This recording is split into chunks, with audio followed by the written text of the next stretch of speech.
যাই আমি আগে টিউশন। হাই গাইস, তো এটা হইলো আমার আজকে রিসেপশনের লুক। আর আমি আজকে বারবি সাজিয়ে, তোমরা আমার ফুল দেখালো, দাঁড়াও। চিং চিং চিং চিং চিং। তো আজকে তোমাদেরকে আমি দিদিরও দেখামু।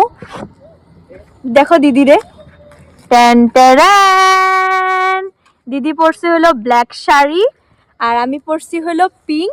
আমাদের দুজনের কেমন লাগতেছে তোমরা প্লিজ কমেন্ট করে কয়ে দেবে। এখন আমরা রিসেপশনে যাই, আজকে আমরা লেট হয়ে গেছি গা, আর যা কথা হইতেছি। রিসেপশনে আয়া পড়ছি, তো এন্ট্রির জায়গাটা আমার বহুত সুন্দর লাগছে। এখানে পায়েল দিদির ফটোটাও লাগাইছে, তো এন্ট্রিটা আমার বহুত ভালো লাগছে দেখে আমি এখান থেকে ভিডিওটা স্টার্ট করছি। চলো আমার লগে ভিতরে, তবে তোমাদেরকে দেখাই দিছি পায়েল দিদি ওদের।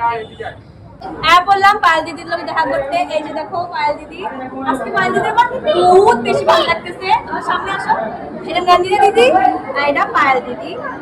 ক্যামেরা পেছনে আমার দিদি আছে। এখন ঠুসতে যাই, খাওয়া ইজ মেন। মাশাআল্লাহ লগে আমার খাওয়া শুরু। আমি 4টা চিকেন পকোড়া লয়ে আইছি। শুরু যেটার লিগে আমি আইছিলাম ওটা করা আমার শুরু। আমি লয়ে লইছি খাওয়া, আমি তোমাদেরকে দেখাই দিছি আমি কি কি লইছি।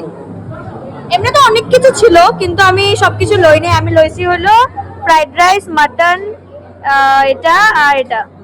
কেন কি আমি চিংড়ি ফিংড়ি কিছু লই নাই, আমি খাই না বেশি কিছু। ঠিক আছে, খাইলে পরে কথা দিচ্ছি। আমি ভাবছিলাম কি আয়শা ব্লগটা এখান থেকে স্টার্ট করুম, কিন্তু স্টার্ট তো এখান থেকে করলাম না, ঘর থেকেই করলাম। এই জন্য অ্যাপসকে ব্লগটা আমি এন্ড এখান থেকেই করতেছি। আর তোমরা কিন্তু কমেন্ট করতে ভুলবা না যে আমার কি বারবি ডল লাগতেছে কি না।